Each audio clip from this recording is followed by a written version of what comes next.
Government policy is one thing. The efficacy of government policy is yet another thing. Okay, my name is Mmanti Umoh, and I'm a management and education consultant. I have worked for at least a decade plus in management, managing people management specifically. With the work I do, it depends on industry. I wouldn't really say that. Generally, employability depends, and gender is really based on industry. In education, you have a 50-50 ratio. But when it comes to core industrial, hard jobs, so to speak, like the engineering sector, the petroleum sector, I'd say we have a ratio of 9-1, which is 1 lady and 9 men, so 9 men employed, which isn't equitable, like I'd said. And more often than not, it is not because the employer's policies are restrictive of women, but it is because there are not enough women to occupy the opportunities available for women. So let's come to everyday human resource. We have customer care, we have front desk needs, we have logistic needs. There aren't enough women filling up these positions, media managers, whether it's digital or social or web managers. There are not enough women filling these positions. It is not the unavailability of position or position placement, which is employer policy, job description, and that.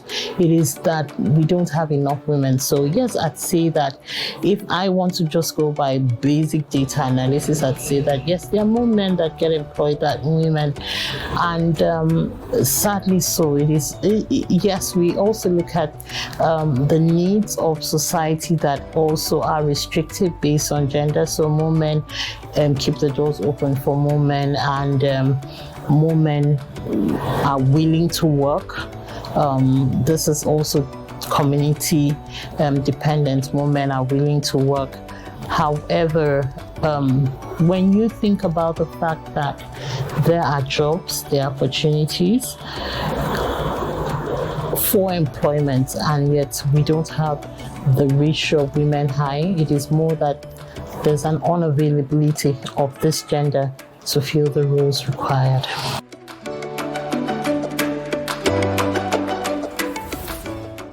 Government policy is one thing.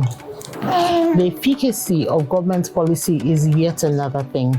There are policies that ensure that women are in school, but are there policies that ensure women stay in school? So there are schools. There's a free education policy, but there is no policy or strategy or policing that ensures that these children go to school. So there are policies, but there are no strategies adopted to ensure that policies work. There's education challenge. Like I said, curriculum is taught at government level, at ministry level, at the way we feel these children learn. However, curriculum needs to be taught at the way in which other people learn. There's a difference in which people of this day and age need to be taught, especially children that either grow in communities, children that go in urban areas. We need to find a way to make education much more interesting for children that makes them realistically want to stay in school, in class, and to learn. We also need to be able to find a way to ensure that there's a monitoring and evaluation done for the kind of education we provide that ensures children are in school. 3, we need to also look for ways in our offices to encourage internship that allows children to learn while in school, to become active members and collective part of the work done in offices, which means that if you're building a road, Allow children in engineering to come to that road site and learn how roads are built. It could encourage and build the enthusiasm that allows them become road builders when they are done with school. If we're working in computer technology, there's a university I work with that has a very large lab with lots of computers in it, but do not allow the students access to this lab. We need to learn to encourage students to learn on the go, which means that they learn while learning. They learn the core of the work they do while learning the theoretical part of it. That could build the pool of women we actually have in actual jobs. When you build their enthusiasm, when you show them what it is in there for them, it's different when you teach me that this road network, okay, when you tell a driver that this road network can take them to somewhere, it's never the same like them driving on those roads and seeing how efficiently they can navigate their way because they are the ones driving on the same roads. So I think that education needs to be made more interesting. There's the use of technology, there's artificial intelligence, there's skilling up. There are different ways we could make more women attracted to these positions that bring them into power, that bring them into industry, that bring them into corporate business world, that bring them into different jobs for the future of work. So I think that these things need to be looked at. First, government policy and monitoring and evaluation for education. 2 is also reinventing the way we teach children. And 3 is getting more hands-on learning while they're in school.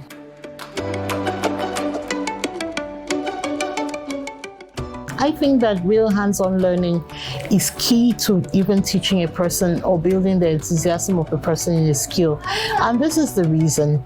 Look at the African girl. The African girl feels that her place is most sufficient in the kitchen, in the home, because she is skilled every day with seeing her mother become this person. These girls have learned to become homemakers, home carers, home builders, because they have watched it being done. If that same theory is applied to intellectual learning, can you imagine the vast number of young girls we would have that understand the skills needed to do whatever profession they're brought into, that would see themselves with a sense of self-esteem and self-worth of what it is that they are given? Why would a lady go to school and after the years in school of learning all the theory, come back and say, I just want to sit at home. Yes, I have a baby. Yes, I'm raising a baby. But I know that I love my job, and when it's time for work, I create necessary facility for my baby because this is who I am. This is what I want to become. And at the end of the day, you never become the children you grow. They become themselves, but you become the things that you've consistently done. So knowing how to create that balance, I have thought about it. If this is what works with teaching us how to cook, many of us didn't even learn how to cook because we were given a cooking book. We learned how to cook by watching it being done. So imagine the number of girls that are able to hold even broken men together. Let us translate that local learning skill into everyday use, and we would see that that learning will help us even in industry-based businesses.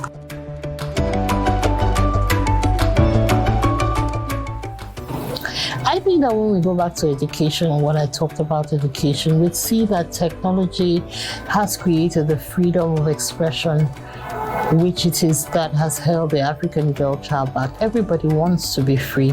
Everybody wants to be emancipated from the norm. Everybody wants to be able to do what they feel like doing, earn at their own capacity, and be able to prove their worth, which is what education, conventional education, doesn't allow them do. So what technology has done for them is to say to them, I can give you the opportunity that your university won't give to you. You don't need to write JAM to be a part of this.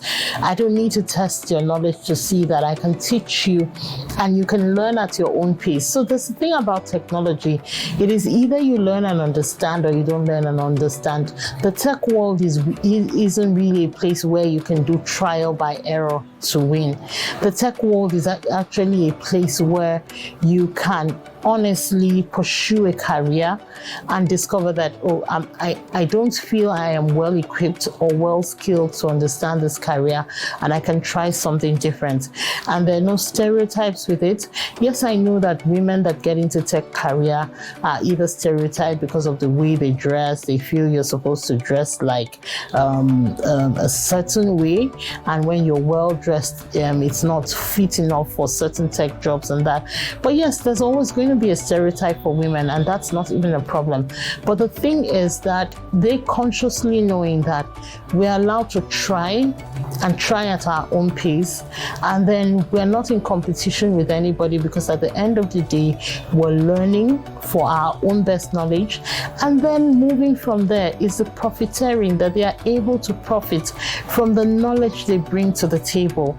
And then the thing is that our society and economy has deprived young girls from being able to earn their value because of the lack of jobs, and because of the bureaucracy, and because of other political climate issues that do not allow women get the rightful jobs that they deserve. However, with technology, is garbage in, garbage better out, which means that if I learn the best I can, I get a better job, which is what everybody is striving for. No graduate wants to leave school and not be certain that they will get a job. But if I know that if I learn, if I prepare, my time will come and I'll be the best I need to be, by all means, I'm going to do what I need to do to become better. So I think that is what the technology is doing for young women that education hasn't. It's giving them the freedom of expression. It's also giving them the freedom of choice, and then allow them decide for themselves as real humans do, what they want to do, how they want to do, the pace at which they want to earn, and how much better they can become. It's the most chauvinistic thing for men to think that we need a percentage of approval, of power, and of authority. And therein lies the problem with society. That men do not feel that they deserve the right to tell women how far they can go in governance, in industry. You go to companies and policies say you can only hire 10% women. I think that's a height of chauvinism. I think that this is a height of inequity. No nation, no community, no people should tell other people how far they can progress. In giving 30% to women, it is saying to women that your value needs to be redirected. We need to school you at how high you can go. We need to tell you how many of you can progress. I do not feel that any African country that has left a clause for the number of women that can either be in policy making, in parliament, in governance, in presidency, has done well with its system in ensuring that the same women that have raised the men are treated fairly, have equity, and have the power to raise other people. Imagine that a woman decides that for every male child she has, after she has the first, that she will kill that child. How many men would be in existence? That is the same amount of power that the same men that are raised by women wake up to say, because you have been empowered to raise me to be this powerful citizen, I have disempowered you and given you this level of authority. If you say they are senior special advisors or assistants to the governor, which means that their views are taken into consideration, that is understandable. But then I will also ask why? Why is she not made the commissioner? Why is she not the head of board? What is it? What level of intelligence? How is the intelligence of a man measured in the face of the value of a woman? If it is that we are all humans, then every human that has the capability to work on that job needs to be tried. And whoever takes in or provides the best fit for whatever the job description for the job is should be given the authority or the position, be it male or female. I think that where we missed it as Nigerians was even to accept 30% truths for women. We should have asked that we have a 50% truths, which is actually the object of feminism, which says if a man deserves to be in this role, for heaven's sake, allow the man be in that role. And if it is for a woman to be in that role, allow her be in that role. I think that we should have started at 50%. And then maybe we give the men a taste of what it is that they bring to the table by saying we give 30% to the men, seeing that women raise the men from being children into family men. You just take 30% for all I bring to the table, and then we take 70.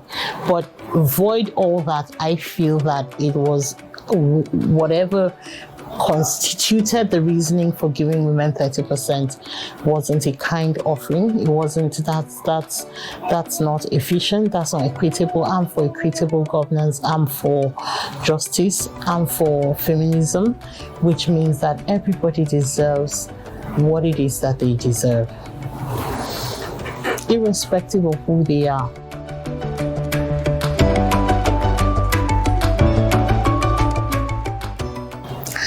Oddly, I have thought of that theme in a totally different way, which is every single year we keep telling girls their time is now. And in thinking about that, I am hoping that this is finally that time. Let us hope that the other years we're advancing into where we are today. I think that this is the time where girls need to stand in their power, no matter what it is, whether as women trying to find progress or as women trying to find their feet, and speak in unity for the next generation to say that the things that had held us back will not hold our daughters back, that the ideologies that we had been fed will not be what they will be spoon-fed with, that the ideas that carried us through motherhood and didn't give us the right balance with becoming individuals of our own essence would not be what would happen to the girl child. I believe that saying that our time is now supersedes us saying, let's just go into the battlefield. It means we need to stand and create the change we need as African women. African women outside Nigeria are thriving. They are making the top lists. But now when we bring it home, our time is now is more of a local essence to drop whatever it is that community, cultural beliefs and fantasies have held us down with, and advance to becoming the people we need to be, irrespective of how long we have been kept back. This is also saying that as women, we need to start calling out our rights. We need to start saying, listen, I know that I can raise the home, but I also know that if I take the same energy that I raised the home with to put into my career, I will also lead.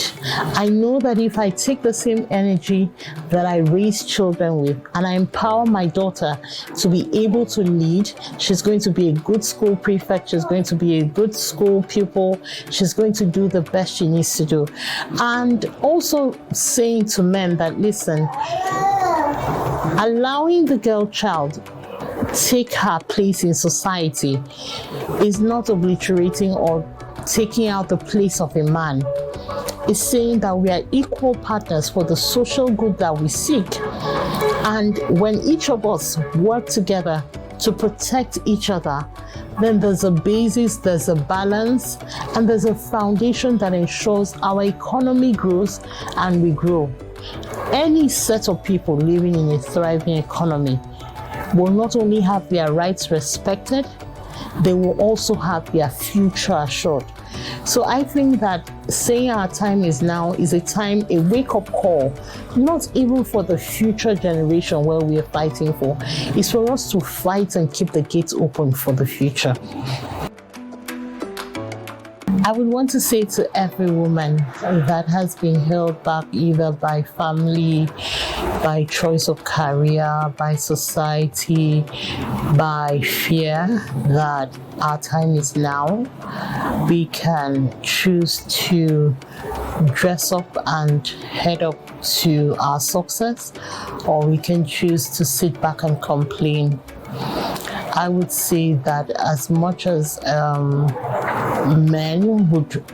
men, and not all men, some men would try their best to hold us back. There are still men out there that will be allies, that will work with us to ensure that we get to the top of our profession, leave legacy, and become the things of the people we need to be.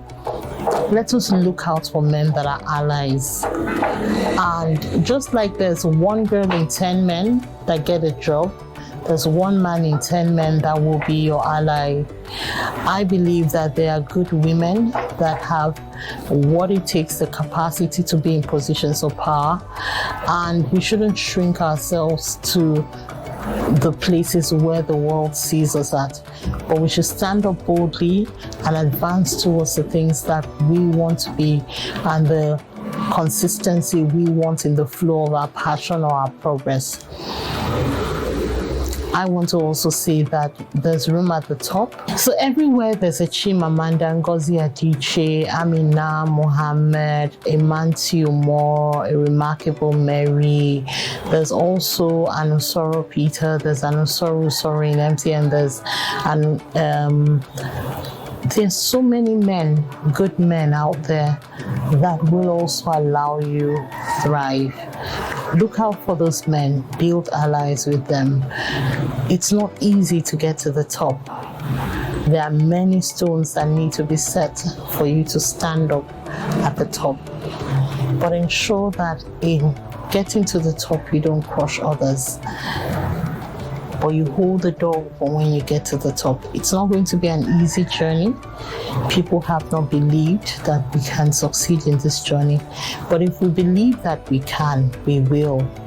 And when we will, let us do everything possible to ensure another woman comes in.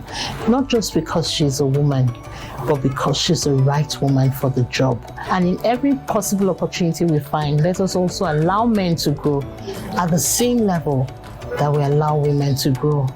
That is what true humanity is about.